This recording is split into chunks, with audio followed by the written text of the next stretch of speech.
I was already halfway to my car when I saw it just a regular shopping cart parked crookedly near the edge of the lot. Wheels slightly turned like someone left it in a rush. Nothing unusual until I saw movement inside a puppy, small German shepherd, probably 3, maybe 4 months old, curled up in the corner of the cart like he didn't want to be seen. His fur was matted and dusty, ears too big for his head, legs tucked tightly underneath him. But what hit me hardest was what he was holding in his mouth. A toy, a plush blue elephant missing one ear. He didn't bark, didn't move, just stared at me with wide brown eyes like he was still waiting, like he thought someone was coming back. I glanced around. People were walking past, loading groceries, laughing, talking on their phones. No one looked at him. No one slowed down. It was almost like he was invisible. I walked over slowly, my heart already pounding.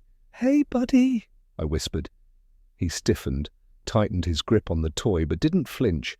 The closer I got, the more I realized he wasn't just lying there. He was guarding that toy, protecting it like it was all he had left. I crouched beside the cart. We just stared at each other for a moment. I didn't reach for him, just sat there letting him see I wasn't a threat. Minutes passed. I lost track of how many, and then I did something I didn't plan. I sat down right there, on the warm pavement of the parking lot beside the cart. We waited. The sun was hot against the back of my neck, but I didn't move. He kept his eyes on me, barely blinking, like he was still trying to decide if I was safe. I didn't push him. I just stayed. Close cars came and went. People passed by. No one noticed us, or maybe they did and just didn't care. At one point, a woman with 2 kids glanced our way. The little girl tugged at her mom's hand and pointed. "Look, Mummy, a puppy." But the mother barely looked. "Don't touch it," she said. Pulling her daughter along, the puppy didn't react. He just curled tighter around the toy. I checked the cart for a note, a collar. Nothing. Just the puppy, the toy, and a few old crumbs in the bottom of the metal basket. I reached into my bag and pulled out the half sandwich I hadn't eaten from lunch, turkey and cheese. I tore off a piece and placed it on the pavement near the cart. He didn't move, just sniffed the air and stared. It wasn't until I scooted back a little and looked away that I heard the softest shuffle when I glanced back. The food was gone. The toy was still in his mouth. Time moved strange after that. I didn't mean to sit there for hours, but I did. I couldn't leave, not while he was still waiting. I kept hoping someone would show up, that I'd hear footsteps and a voice calling out, but the parking lot got quieter, the shadows grew longer, and still no one came when the streetlights blinked on. I looked at him and whispered, "I don't think they're coming back." His ears twitched, his grip on the toy loosened for just a second, and that was enough. I reached out again, slower this time, and let my fingers brush the edge of the cart. He didn't pull away, didn't growl, just looked at me. And in that look, I swear I saw something that shattered me. Hope, but not the happy kind, the kind that hurts, the kind you cling to when you already know the truth. I stood up slowly, careful not to startle him, and opened the back door of my car. I grabbed the old fleece blanket I kept there, mostly for rescue runs, sometimes for myself. I brought it over, folded it gently, and laid it inside the cart like a bed. Then I stepped back again. He watched me the whole time. I didn't say a word. After a minute, he shifted just slightly. Then again, he set the blue elephant down beside him. His paws touched the blanket. He sniffed it once, then looked back at me. I kept my hands low, palms open, heart pounding so loud I could barely hear anything else. He stepped onto the blanket, not fully, just one paw, then the other. Hesitated, then sat right there, on that old fleece curled next to the elephant, like it was the only thing he'd ever known. I knew that was my chance. I moved slowly, wrapping the blanket around him like a cocoon. He didn't fight me, he didn't whine, he just let me. When I lifted him from the cart, I expected him to squirm or panic, but instead he tucked his head under my chin. His body trembled, not from cold, but from exhaustion. I placed him in the back seat, the toy still clutched in his mouth. I got in the driver's seat and sat for a moment, hands on the wheel. Not starting the car, just breathing, just trying to process what had just happened. I looked in the rearview mirror. He was staring back at me, no bark, no cry. Just that look. It was like he was asking if this was real, if I was really going to take him home, if this wasn't just another stop in a long road of being left behind. I turned the key. "You're not going back there," I said softly. "Not ever." The drive home was quiet. He didn't make a sound, didn't move, just sat curled in the back seat, eyes fixed on the world outside the window. Every red light felt like it lasted forever. I kept glancing back, half expecting him to vanish, like maybe this was all some fragile dream I could wake up from. When we pulled into my driveway, I turned off the engine and sat there for a second. My heart was still racing, but it wasn't fear. It was something heavier, something I hadn't felt in a long time, like maybe I was about to change someone's life, or maybe mine. I opened the back door, crouched down, and reached in. He was still curled up. The blue elephant pressed tight against his chest when I whispered, "Come on, buddy." He blinked slowly. Then, to my surprise, he stood a little shaky, but on his own. I stepped back. He followed inside. I laid the blanket on the living room floor and placed a bowl of water beside it. He approached with caution, sniffed, drank, slowly, then sat. I moved around the room quietly, giving him space. He didn't bark, didn't whine, just watched me that night. I didn't sleep much. I laid on the couch, the sound of his breathing just a few feet away. Every so often I'd peek over the edge to check if he was still there. Each time I found him watching me too. Like neither of us quite trusted this was real. Around 3 in the morning, I heard a soft thump. I turned my head and saw him beside the couch, toy in his mouth, looking up at me. He set it down gently, then curled up on the floor, his back pressed against the side of the couch, like he needed to be close enough to know I wasn't leaving. I whispered, "I'm right here." He closed his eyes, and for the first time since I found him, he let out a tiny sigh. Morning came slowly. Light crept in through the blinds, soft and gold.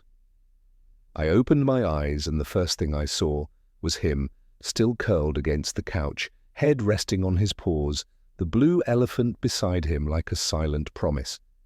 He looked peaceful, like sleep had finally caught him after days of waiting. I moved quietly, careful not to wake him, and went to the kitchen, poured a bowl of dry food, and warmed up a little chicken I had left from the night before when I came back. He was sitting up, watching, not scared, not eager, just waiting to see what I do next. I placed the bowl near him and stepped back. He sniffed once, twice, then took a bite, cautious, polite, like he wasn't sure he was allowed to eat. My throat tightened. He ate, slowly, chewing each bite like it might be his last after breakfast. I sat on the floor, leaning against the wall, and just talked, not like he could answer, but like he already understood. I told him about the shelter, about how sometimes people abandon dogs for reasons that don't make sense, about how I never planned on bringing one home, and how somehow he'd changed that. In a single moment he crept closer as I spoke, inch by inch, his paws barely making a sound. When he finally reached me, he didn't jump or lick or wag his tail. He just pressed his head gently against my leg. I froze, then laid my hand on his back. His fur was coarse but warm, solid, real. I whispered, "You're safe now." He stayed there for a long time. No barking, no tail, chasing, no wild energy, just that quiet closeness, as if for the first time in his little life he felt like he belonged. Over the next few days, we settled into something that felt like a rhythm. He followed me from room to room, never more than a few steps behind. If I stopped, he stopped. If I sat, he laid beside me. He didn't ask for attention. He didn't demand anything. He was just quiet, watching, waiting. The toy never left his side.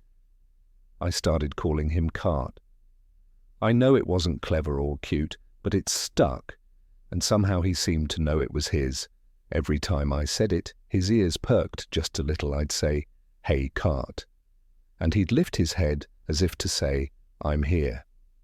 At night, he slept by the couch. During the day, he'd curl up by my desk. While I worked on the shelter's volunteer files, sometimes I'd catch him staring at the door, just sitting, eyes fixed, like he still half expected someone to walk in and call his name. I didn't try to change him. I didn't rush him. I let him be exactly who he was, a puppy with a past I couldn't understand and a heart still learning how to trust. But then something happened that shifted everything. One afternoon, I had a visit from a friend, a social worker, who helped coordinate therapy visits with local shelters. She stopped by to drop off flyers, and when she stepped inside, Cart froze, his whole body tensed. I was about to step in when she knelt down, slowly, careful not to look him in the eye. "Hi there," she said softly. "You must be the brave one." He didn't move, but then he walked up to her head, low, shoulders tense, and gently pressed his nose into her palm. She didn't say anything for a long moment, then she looked at me. "He's special," she said. "Really special?"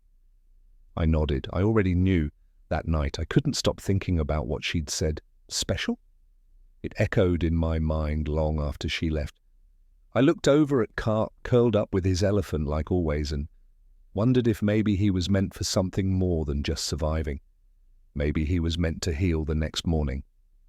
I called her, asked what it would take to get him evaluated for therapy work. She sent me a list of trainers and programs. I read every word. I didn't know if Cart could do it. He was still so quiet, so unsure of the world. But deep down I felt it. He had a gift. The way he moved toward pain, the way he stayed near, without needing to be the center. Some dogs bark, some jump, some demand. Love Cart offered peace. We started slow, basic obedience, walking with a leash, sitting on command. The trainer came by once a week, and Cart took to her. Instantly, no barking, no fear, just calm presence. She was amazed. He doesn't act like a rescue.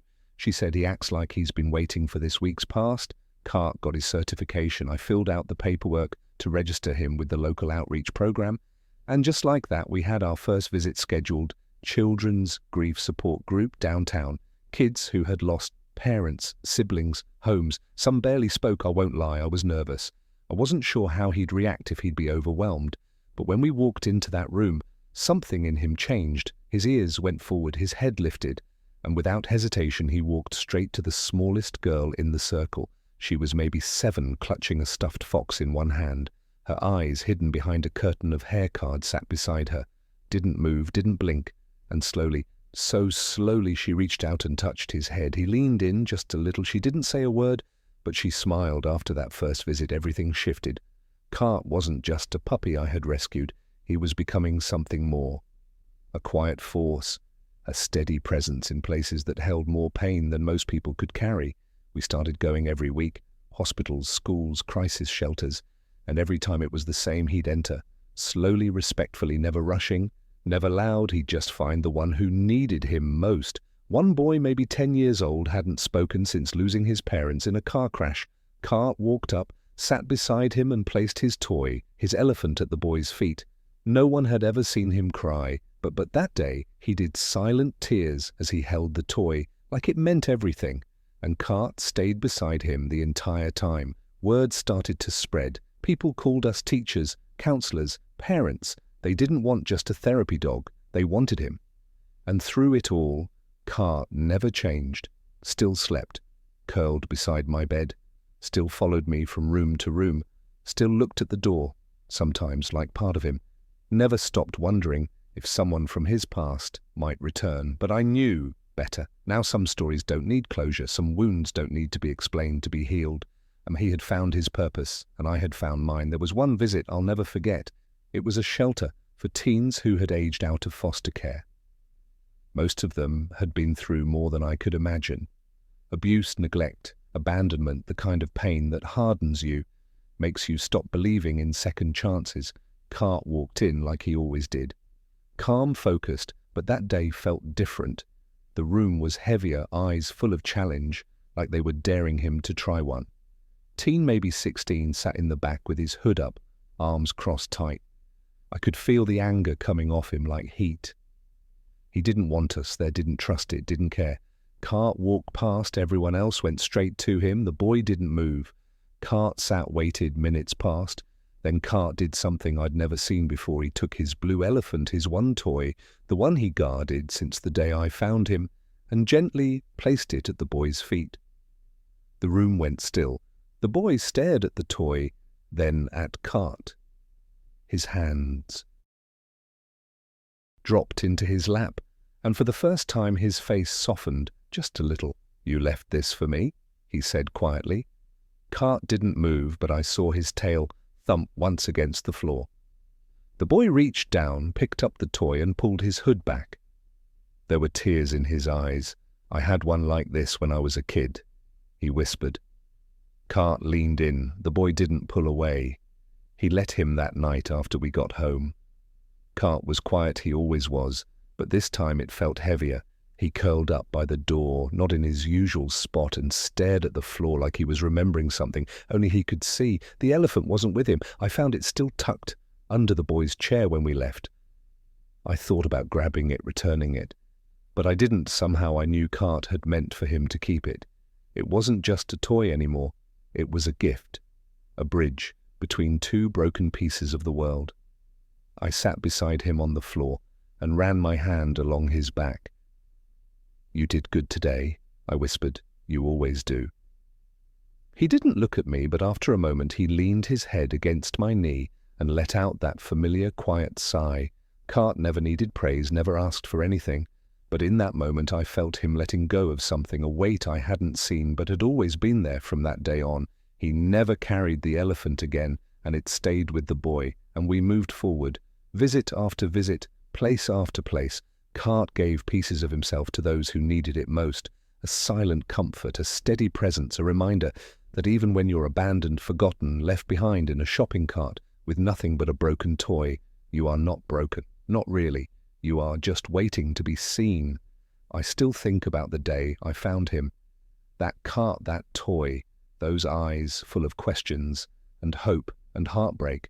I think about how easy it would have been to walk past, to tell myself someone else would stop, that it wasn't my responsibility, but I didn't walk past, and because of that I got to witness something rare, not just survival, but transformation. Cart wasn't just rescued. He rescued others, quietly, gently, without ever asking for anything in return. He reminded me that the smallest act, sitting beside someone, sharing silence, offering presence, can heal things that words never could. He never knew his name before me. He never knew if someone would come back for him, but he waited anyway. And when no one did, I showed up. That's the thing about these dogs. They don't ask for perfect. They don't hold grudges. They just wait for someone, anyone, to choose them. So if you're hearing this and your heart is even a little cracked open, go find your